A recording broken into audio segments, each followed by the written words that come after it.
The architects of the New World Order are in a race to complete the structure of world government so they can suppress the independent development of technologies that threaten their monopoly of power, while at the same time steering new developments in the direction the architects chart for humanity.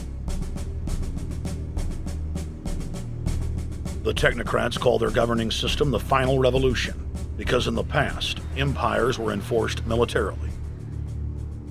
Now enforcement is primarily psychological and economic, and society itself is a construct of the elite who operate outside the controlled paradigm and control the civilization within, just as a child maintains the environment of a fish tank. We are like lab rats, living out our entire existence, never questioning the confines of the cage or the scientists who experiment on us. New World Order engineers have hijacked human destiny. Its controllers have closely studied human behavior for more than 100 years and are now steering us with expert control, using our primitive drives and desires as levers. They have developed their mind control systems to the point of being able to control the average unconscious person like a car.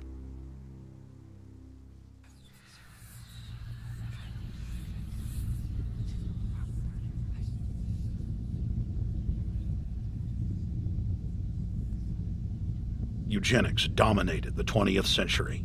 Its ruthless spirit has now metastasized into the fields of genetics, nanotech, and robotics. But that's not surprising. From their inception, all three disciplines have been dominated by eugenicists. The billionaire founder of Sun Microsystems, Bill Joy, courageously went public in 2000 to warn of a cancerous consensus among the technocratic elite that at best humanity would be completely enslaved by the year 2030, and at worst, mass extermination of everyone but the elite would take place. A who's who of the techno-elite are members of what is known as the transhumanist or post-humanist movement. Many of its adherents see only the beneficial aspects of technology's exponential rise, like bringing sight to the blind, sound to the deaf, and longer life for all. But what many of them don't know is that master eugenicist Julian Huxley founded transhumanism, and that society's controllers openly admit that the new system is designed to progress into absolute tyranny.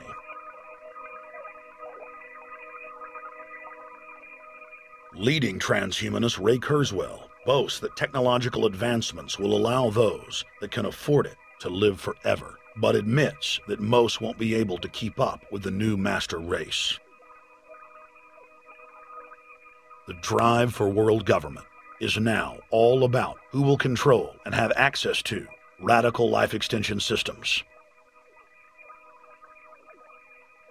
Biological evolution is too slow for the human species. Over the next few decades, it's going to be left in the dust. Transhumanists believe that they will attain the fountain of youth by merging with technology. Now, it may be within their reach. Decades ago, transhumanists said that if you did not accept augmentation or enhancements, you would no longer be able to get jobs.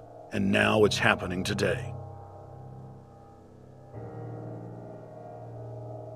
The elite who occupy the commanding heights of digital reality are suicidal nihilists.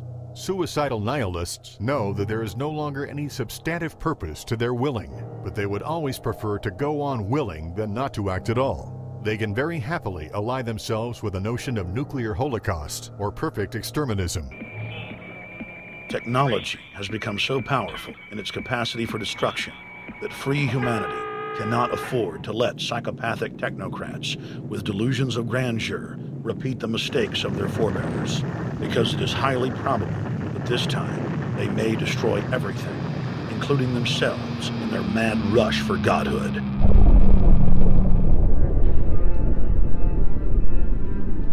In this film, we have chronicled the Overlord's bloody orgy of experimentation, which already claimed the lives of more than 150 million people in the 20th century.